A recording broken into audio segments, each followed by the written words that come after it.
ఏటో చెప్పండి, అవతల నాకు చాలా పనులు ఉన్నాయి. చూడండి మేడం. మేడమా? నన్ను మేడం అంటారేటి? మంగమ్మ గారు ఆయన అంతే, మగవాళ్ళని సారని ఆడవాళ్ళని మేడం అని పిలుస్తూ ఉంటారు, గౌరవం. మరి ఈ ట్రైన్లో చప్పట్లు కొట్టుకుంటూ ముందుకొస్తుంటారే, వాళ్ళేమంటారండి?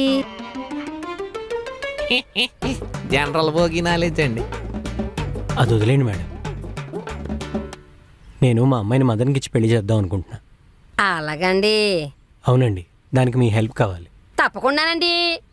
ఇల్లు ఉడిచినందుకు 500, బట్టలు తినందుకు 600, ఇంకా తర్వాత మంగమ్మ గారు ఆయన అంటున్న హెల్ప్ అది కాదండి. అంకుల్ మీరు చెప్పండి. అదేనండి, అంటే నేను బ్యాక్గ్రౌండ్ వెరిఫికేషన్ చేస్తున్నాను. మీరు మదన్ గురించి వాళ్ళ అమ్మగారి గురించి చెప్పాలి. మాదన్ బాబు చాలా మంచోడండి.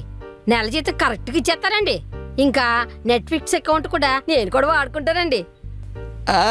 This is the one of the reason for the class question అండి. సరే, అది వదిలేండి. వాళ్ళ అమ్మగారి గురించి చెప్పండి. వాళ్ళ అమ్మగారు మదన్ బాబు కన్నా చాలా మంచోరండి. Moral from maid. చూడండి మేడం, నాకు ఆవిడ గురించి కొంచెం తెలుసు. ఇప్పుడు మీరు చెప్పే దాని మీదే నా కూతురి భవిష్యత్ ఆధారపడి ఉంది. నిజం చెప్పండి. అంటే ఆయన ఉండగా ఆవిడ గురించి చెప్పడం. ఆయన అడిగినప్పుడు ఆయన ఉండగానే కదా చెప్పాలి. ఆయన అంటే నువ్వు మదన్. ఓహో, పోనీ నన్ను వెళ్ళిపోమంటారా? నువ్వు వెళ్ళిపోతే ఆవిడ చెప్పేది నిజమో కాదో ఎవరు చెప్తారు? అదొకటి ఉంది కదా. సరే మంగమ్మ గారు, మీరు మనసులో ఏమనుకుంటున్నారో మా గురించి నిర్మోహమాటంగా చెప్పేయండి.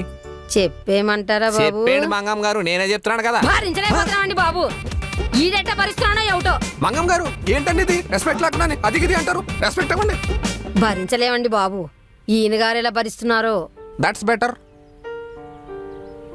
భరించలేమంటే ఎందుకు భరించలేం? 10 నిమిషాలు లేటొచ్చామంటే ఓ అరుస్తారండి. అది మరి అది అంటారండి మళ్ళీ రెస్పెక్ట్ లేకుండానే.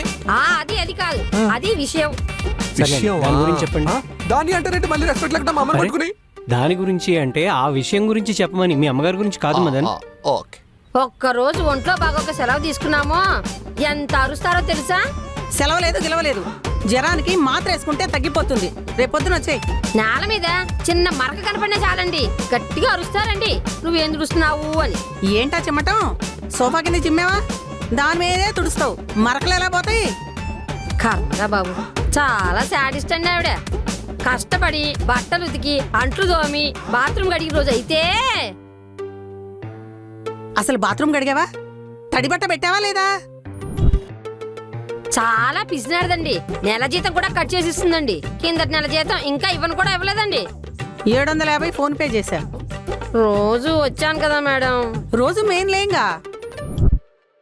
ఇంకా ఫ్లాట్ శుభ్రంగా ఉండాలని చెత్త తీసుకెళ్లి ఎదురింటి ఫ్లాట్ లో పెడితే అయ్యగారే చెత్త తీసుకెళ్లి పారేస్తారండి. అయ్యగారు చాలా మంచోరండి. సచ్ ఔరత్ స్వచ్ఛ భారత్. అయ్యగారు అంటే మీరు కాదండి, ఇక్కడ వాచ్మెన్ ని అందరూ అయ్యగారు అని పిలుస్తారండి. ఓ అదంతా కాదండి అంకుల్, మామ చాలా మంచిది. మీకు ఎన్నిసార్లు బిర్యానీ ఇవ్వలేదు? ఎలా ఇచ్చారో మాకు తెలుసు. బిర్యానీ ఎక్కువైతే పడేయడం ఎందుకురా? రేపొద్దున దానికి ఇచ్చేద్దాంలే. ఆ బిర్యానీ నేనే పని మనిషికి ఇచ్చానండి. ఏంటి మీకు పని మనసు ఉందా? ఫ్రెండు చెప్పాలంటే ఇక చాలా ఉన్నాయండి. సరిపోతుందండి.